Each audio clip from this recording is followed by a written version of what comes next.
Channel ഇന്ന് നമുക്ക് ഒരു കപ്പ പുഴുങ്ങാം. കപ്പ എങ്ങനെയാണ് പുഴുങ്ങുന്നത്? ഇത് ഒരു 1/2 കിലോ കപ്പയുണ്ട്.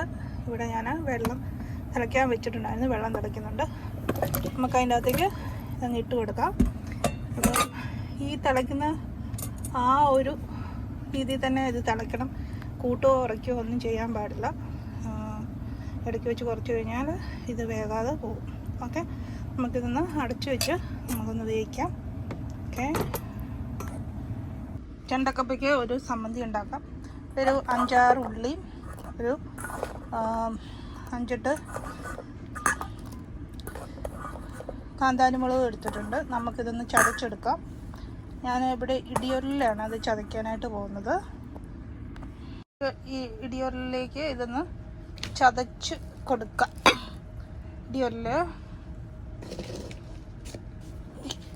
ഇടിയോലിൻ്റെ ഓരല്ലേ. ഓക്കെ, നമുക്കൊന്ന് ചതയ്ക്കാം. നല്ലപോലെ ഒന്ന് ചതച്ചെടുക്കാം. ഒത്തിരി ചതയണ്ട, നല്ല ഒരു ക്രഷ്ഡായ മാത്രം മതി. ഓക്കെ,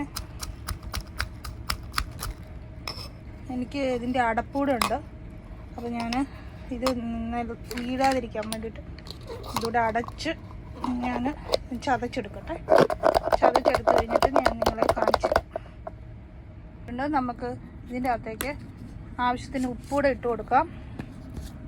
ഒത്തിരി ഉപ്പ് വേണ്ട, കുറച്ച് ഉപ്പ് ഇട്ട് കൊടുത്താൽ മതിയേ. പിന്നെ വേണ്ടത് നമുക്ക് വെളിച്ചെണ്ണയാണ്. അപ്പം ഒന്ന് ആവശ്യത്തിന് എരിവിൻ്റെ അനുസരിച്ച് വേണം ഉപ്പിടാൻ. ഇത് 1 ടേബിൾ സ്പൂണോ 1 ടീസ്പൂൺ ഉപ്പേ ഇട്ടിട്ടുള്ളൂ. എന്നിട്ട് നമുക്ക് ഒന്നുകൂടെ ഇത് ചതച്ച് കൊടുക്കാം.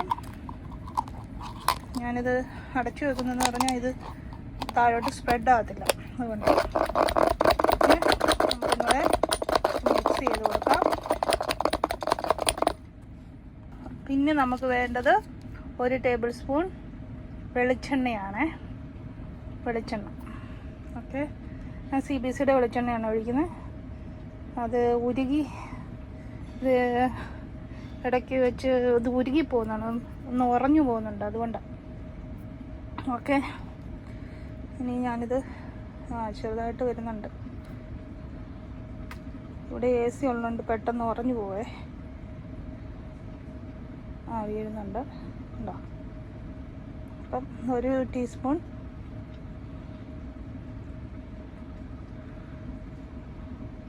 നന്നാക്കൊക്കെ ഒന്ന് വരാൻ വേണ്ടിയിട്ട് നമുക്കത് ഒഴിച്ചു കൊടുക്കാം. ഇത് നമുക്കൊന്നുകൂടെ ഒന്ന് മിക്സ് ചെയ്യാം മതി. എന്നിട്ട് നമുക്ക് ഇതൊന്നുകൂടെ മിക്സ് ചെയ്യാം. നമ്മുടെ ചമ്മന്തി ഇവിടെ റെഡിയായി കഴിഞ്ഞു. ഓക്കെ, നമ്മുടെ കപ്പയുടെ കൂടെ കഴിയുന്ന ഉള്ളിച്ചമ്മന്തിയാണിത്. ഉള്ളിയും കാന്താരിയും കൂടെ ചേർന്നിട്ടുള്ള ചമ്മന്തിയാണ്. ഒരു പഴയകാല ചമ്മന്തിയാണ്. ഓക്കെ, അപ്പം നമുക്ക് കപ്പ വെന്ത് കഴിയുമ്പം ഞാൻ കാണിച്ചു തരാം എങ്ങനെ കഴിക്കുന്നത്. കപ്പ വെന്തിട്ട് നമ്മൾ ഇത് ആവിയൊക്കെ പറക്കുന്നുണ്ട്.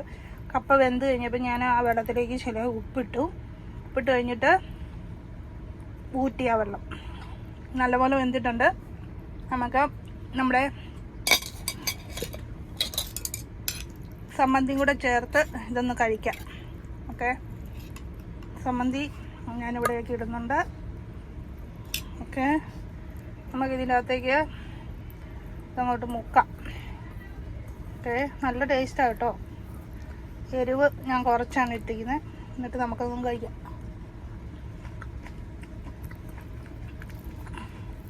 അടിപൊളി ടേസ്റ്റാണ് കേട്ടോ. എല്ലാവരും ഒന്ന് ട്രൈ ചെയ്യണം. ആദ്യമായിട്ടാണ് ചാനൽ കാണുന്നെങ്കിൽ കമൻറ്റ് ചെയ്യാനും ലൈക്ക് ചെയ്യാനും സബ്സ്ക്രൈബ് ചെയ്യാനും മറക്കരുത്. അപ്പം നമുക്ക് കപ്പ മുളക് ചമ്മന്തി ആയിട്ട് എങ്ങനെ കഴിക്കേണ്ടതെന്ന് നിങ്ങൾ കണ്ടല്ലോ. പുതിയൊരു പിന്നെയും വീണ്ടും വരാം. അതുവരെ thank for watching my video. Thank you so much. By.